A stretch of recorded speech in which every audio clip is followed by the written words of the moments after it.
ये देश के प्रति जो देशभक्ति थी उसको खत्म कर रहे हैं ये लोग। मैं खुला चैलेंज देता हूँ इनको, ये देशभक्तियाँ खत्म कर रहे हैं। इनको देशभक्तियाँ को खत्म करने से बाज आना चाहिए। ये अपने आप को देशभक्त बोलते हैं, मैं गद्दार बोलता हूँ इनको। मेरे ऊपर कोर्ट केस करें, मैं लड़ूंगा इनके खिलाफ। गद्दार हैं ये देश के, इनके ऊपर गद्दारी के देशद्रोही के मुकदमे चलने चाहिए ऐसे लोगों के खिलाफ जो बड़ी बड़ी कुर्सियों पर बैठे हैं, जो बड़े बड़े IAS, IPS, IFS, IRS और नेता बने बैठे हैं। उन सब पर देशद्रोह के मुकदमे लगाने चाहिए। इन लोगों ने पैसा लिया जनता की भलाई के लिए, तनख्वाहें ली, लेकिन जनता की भलाई आज तक नहीं की। हिटलर शाही से जो मर्जी फैसला कर देते हैं अपने कुछ लोगों की भलाई के लिए, अडानी अंबानी की भलाई के लिए, पूंजीपतियों की भलाई के लिए। अगर आप में बुद्धि है तो आप रुपए की कीमत क्यों नहीं ठीक कर पाए आज तक? आप महंगाई क्यों नहीं कम कर पाए? 25 लाख करोड़ रुपए का बजट है। अगर 25 लाख करोड़ रुपए का बजट प्रति साल के हिसाब से 8 साल हो चुके हैं भारतीय जनता पार्टी की सरकार को आए हुए, लगभग 150 लाख करोड़ रुपया कहाँ गया? किन कामों पर लगाया? बताएं हमें, जवाब दें हमें। वो पैसा कहाँ गया? वो जनता का पैसा है, तुम्हारे नेताओं के बाप दादाओं का पैसा नहीं है। तुम जो खुद खा रहे हो, यहाँ IAS, IPS, IFS ब्यूरोक्रेट्स खाई जा रहे हैं पैसे को, पूंजीपति खाई जा रहे हैं। इनके बाप का देश है ये, आम जनता का देश है। गरीब के साथ अन्याय होगा, सिख सामने आएगा। मजबूर के साथ अन्याय होगा, सिख सामने आएगा। अभी देखिए ये किसानों वाला मुद्दा, अभी किसानों की मांगे पूरी कराई गई हैं वहाँ पर बैठ के सिंधु बॉर्डर पर। 19 महीने लगे। आप देखिए 19 महीने वहाँ पर लगे, 700 बंदे वहाँ शहीद हो गए, लेकिन किसी ने पत्थर नहीं उठाया। कभी कोई भी आगजनी नहीं की, कुछ भी अपने ऊपर मुसीबतें सहते रहे, अपने पैसे से जिए, अपने पैसे से सब कुछ किया। लेकिन आप देखिए और कोई धरना प्रदर्शन करता है तो कितनी आगजनी होती है, कितनी पत्थरबाजी होती है। लेकिन सिखों ने, किसानों ने कभी ऐसा काम नहीं किया। इसलिए जो सिख हैं वो देश का सर्वोत्तम समाज है। ये भी बात मैं यहाँ पर कहना चाहूँगा। वो कभी गलत नहीं करते किसी के साथ और गलत सहते भी नहीं है। तो जो अग्निपथ योजना जो आई है जी, इस पर आप क्या कहना चाहोगे? इस पर मैं ये कहना चाहूँगा कि कोई भी किसी भी चीज़ का आर्किटेक्ट होता है, अगर जिसने ये योजना बनाई है वो ये बार बार कह रहे हैं कि हम ये योजना लागू करके देखेंगे, इसका जो हश्र होगा, इसका जो नतीजा निकलेगा, फिर हम बताएंगे कि ये सही है या गलत है। आप मुझे ये बताइए, आपने ये Realme फ़ोन ले रखा है, ये फ़ोन के जो आर्किटेक्ट हैं, जिन लोगों ने ये फ़ोन बनाया है, अगर ये फ़ोन बनाने में कोई गलती आ गई तो इसके वो जिम्मेदार होंगे कि नहीं होंगे? बताइए आप। होंगे ना? नहीं, वो ये कह रहे हैं कि 25% को तो बहाल कर दिया जाएगा। जी, वो कह रहे हैं। इससे पहले 3 साल से ऐसा कुछ नहीं हुआ। इससे पहले जो सैनिक रिटायर हुए हैं उन लोगों को कितनी नौकरियां दी हैं अभी तक भारत सरकार ने? यहाँ खट्टर साहब कह रहे हैं हरियाणा सरकार नौकरी देगी, कितने लोगों को नौकरियां दी हैं आज तक? हम ये कहते हैं सैनिकों के साथ ही ये क्यों, नेताओं के साथ क्यों नहीं? नेताओं की सभी प्रकार की पेंशनें क्यों नहीं बंद की जाती? सबसे पहले हमारा ये मांग है कि सभी प्रकार के सभी नेताओं की सभी पेंशनें बंद की जाएँ। और नेता अपने बच्चों को, अग्निपथ की क्या ज़रूरत है? आप उसकी जगह NCC को अपडेट कर दो ना। आप NCC को अपडेट करने के बाद आप, अच्छा एक और ख़ास बात जहाँ पर मैं मुख्य तौर पर ध्यान दिलाना चाहूँगा आपका, कि देखिए जो 4 साल बाद लोग बाहर निकलेंगे उसमें से ये 25% रखेंगे और 75% जो वो लोग हैं वो बाहर होंगे ना, तो उन 75% को अगर कोई देशद्रोही, भारत का देशद्रोही, चाहे वो अमेरिका, चाहे वो चाइना, चाहे वो आपका पाकिस्तान, चाहे वो अफ़गानिस्तान, अगर उन 75% लोगों को अपने यहाँ नौकरी पर रख लेता है तो स्किल तो उनके पास सेना की होगी, तो वो सेना को, भारत को कभी भी नुकसान पहुँचा पाएंगे? इसके लिए कभी इन्होंने सोचा है? जो भी बड़े बड़े उद्योगपति होते हैं, IAS, IPS, IFS, IRS जो रिटायर होते हैं, उनको अपने यहाँ नौकरियाँ पर रख लेते हैं। क्यों रख लेते हैं? क्योंकि सारी सरकारी जो जानकारी है वो एकत्र करके उसका लाभ उठा सकें। तो क्या इसका लाभ नहीं उठाएंगे लोग? उठाएंगे कि नहीं उठाएंगे? आप बताइए। आप इस पर ये कह रहे हैं कि आपने सुना कि एक BJP नेता का कहना है कि हम इन्हें अवसर देंगे। अवसर ये देंगे? हम BJP नेताओं को अवसर देते हैं, अपने बच्चों को लगाएं। वो मैं अवसर देता हूँ BJP कैलाश वर्गीय, विजय वर्गीय अपने बेटे को अग्निवीर बनाए, राजनाथ सिंह अपने बेटे को अग्निवीर बनाए, साहब सिंह वर्मा के 2 बच्चे हैं, अग्निवीर बनाए वो। इसी तरह और बहुत सारे भारतीय जनता पार्टी के, वो एक मिश्रा है जिसने लखीमपुर खीरी में जहाँ पर उसके बेटे ने कार चला दी थी, उसको अग्निवीर बनाए। अपने बच्चों को तो ये अग्निवीर नहीं बनाएंगे या उनको ये डिसिप्लिन नहीं सिखाएंगे। ये हमारे देश के बच्चों को डिसिप्लिन सिखाना चाहते हैं, वो भी उनका जीवन बर्बाद करके। आप कोई ऐसी नीति क्यों नहीं लेके आते जिससे कि आप देश के सभी नागरिकों का भला कर सकें? आपके पास थिंक टैंक ही नहीं है। प्रधानमंत्री कार्यालय में जो 7-8 लोग बैठे हैं, जो मुख्य उनके सहायक हैं, उनके सलाहकार हैं, वो क्यों नहीं सही सलाह दे पा रहे?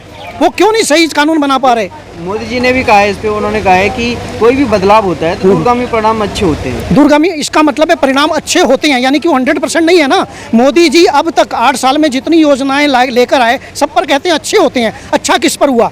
मोदी जी ये बताएं। मोदी जी अगर समझदार हैं, ज्ञानवान हैं, थोड़ी सी उनमें बुद्धि है, तो मोदी जी ये बताएं कि 8 योजनाओं में क्या भला हुआ।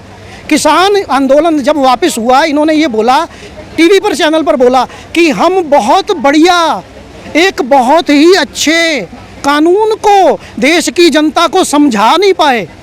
मतलब वो कह रहे हैं कि हम समझा नहीं पाए, यानी कि कानून सही है।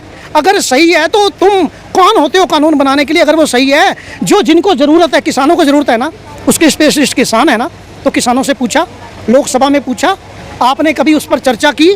आप हिटलर शाही से जो मर्जी फैसला कर देते हैं अपने कुछ लोगों की भलाई के लिए, अडानी अंबानी की भलाई के लिए, पूंजीपतियों की भलाई के लिए। अगर आप में बुद्धि है तो आप रुपए की कीमत क्यों नहीं ठीक कर पाए आज तक? आप महंगाई क्यों नहीं कम कर पाए? आप टोल टैक्स क्यों नहीं कम कर पाए? जो आपने कहा था, आपने कहा था गैस के पैसे कम करेंगे, क्यों नहीं कर पाए? आप वो कर पाए? आप पहले जो काम आपने कहे थे, जिसको लेकर आप सरकार में आए, वो तो आप कर नहीं पाए। आप लोगों को बेवकूफ़ बनाते रहते हो, जाति धर्म के नाम पर लड़ाते रहते हो और कोई काम नहीं है आपको। अभी आपने देखा कि संयुक्त किसान मोर्चा की तरफ से 24 तारीख को ज्ञापन दिया गया है मतलब जिला कार्यालयों में। क्या लग रहा है कि जिस तरह से किसान आंदोलन हुआ, तो अग्निपथ को लेकर भी आंदोलन हो सकता है? बिल्कुल हो सकता है और होगा और होना भी चाहिए। देखिए, हमारे देश का जो यूथ है ना, वो फालतू नहीं है। वो ये नहीं है कि वो 21 साल में जाएगा दोबारा एक्स मेंबर होके वो दोबारा नौकरियां ढूंढता फिरेगा। आप बताइए कितने लोगों को नौकरियां दी? 2 करोड़ लोगों को नौकरियां देने का वादा था हर साल, तो 2 करोड़ के हिसाब से 6 करोड़ को नौकरियां देनी थी। बताएं, डाटा दें 6 करोड़ नौकरियों का। आप भी यूथ हैं, आप बताएं आप क्या हालात है। ये अपराधियों को संरक्षण देते हैं। 1947 से लेकर अब तक भारत की सरकारें अपराधियों को संरक्षण देती हैं, एजुकेटेड को संरक्षण नहीं देती। अगर एजुकेटेड को संरक्षण दे तो एजुकेटेड जितने भी लोग हैं, आप उन्हें कैसे देखोगे? जो टीवी डिबेट्स होती है जहाँ पर जो एक्स रिटायरमेंट जो ऑफिसर होते हैं, हाँ, पूर्व सैनिक, वो इसकी मतलब खामियां गिनाते हैं कि वी के सिंह मंत्री हैं। वो तो कहते हैं कि एक मिनट नहीं बुलाने जा रहे हैं घर से। मंत्री हैं, वो मंत्री हैं कि नहीं, बताइए। उन्होंने अपनी पेंशन के लिए कोर्ट में केस क्यों लगाया था? 6 महीने के लिए क्यों लगाया था? वही तो लोग जानना चाहते हैं। ये इसका मतलब ये कि ये धोखेबाज है, गद्दार हैं ये देश के। इनके ऊपर गद्दारी के, देशद्रोही के मुकदमे चलने चाहिए ऐसे लोगों के खिलाफ जो बड़ी बड़ी कुर्सियों पर बैठे हैं, जो बड़े बड़े IAS, IPS, IFS, IRS और नेता बने बैठे हैं। उन सब पर देशद्रोह के मुकदमे लगाने चाहिए। इन लोगों ने पैसा लिया, जनता की भलाई के लिए तनख्वाहें ली, लेकिन जनता की भलाई आज तक नहीं की है तो बताएं, साबित करें। हम कहते हैं साबित करो, बकवास करनी बंद करो। आप वक्तम मत दिखाओ, लिखतम दिखाओ कुछ। जो लोग 6 महीने के लिए सुप्रीम कोर्ट तक जाते हैं, आज वो कह रहे हैं कि 4 साल के लिए बहुत अच्छा है। 4 साल के लिए बहुत अच्छा है, इसका मतलब वो मतलबी थे, उनको निज हित प्यारा था, उनको अपना हित प्यारा था। बुढ़ापे में एक यूथ के हित के लिए कोई काम नहीं हो रहा। आप दुनिया को दिख नहीं रहा है ये? वो ऐसा भी बयान देते हैं कि हम कोई जबरदस्ती थोड़ी नहीं कर रहे हैं कि घर से बुलाने जा रहे हैं कि आप तो आपको आइए, मत आइए। नहीं, तो आपको जबरदस्ती की थी सेना में आने के लिए किसी ने? आप सेना में आए। देखिए, मैं आपको एक खास बात बताता हूँ, जो पुराने सेना के लोग कह रहे हैं, पाकिस्तान के पास 1962 और 72 की लड़ाई में भारत से बढ़िया हथियार थे, भारत से बढ़िया टैंक थे, भारत से बढ़िया मारक चीज़ें थी, लेकिन जीत किसकी हुई? भारत की। क्यों? क्योंकि यहाँ देशभक्त थे। ये देशभक्त से हटा के उसको बिजनेस श्रेणी में लेके जा रहे हैं। तो अगर वो देशभक्त नहीं होगा सैनिक, तो वो क्या करेगा? वो कहेगा मरता मरने दो, उसको प्यार नहीं रह जाएगा देश से।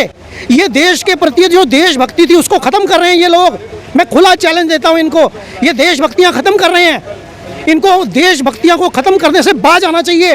ये अपने आप को देशभक्त बोलते हैं, मैं गद्दार बोलता हूँ इनको। मेरे ऊपर कोर्ट केस करें, मैं लड़ूंगा इनके खिलाफ।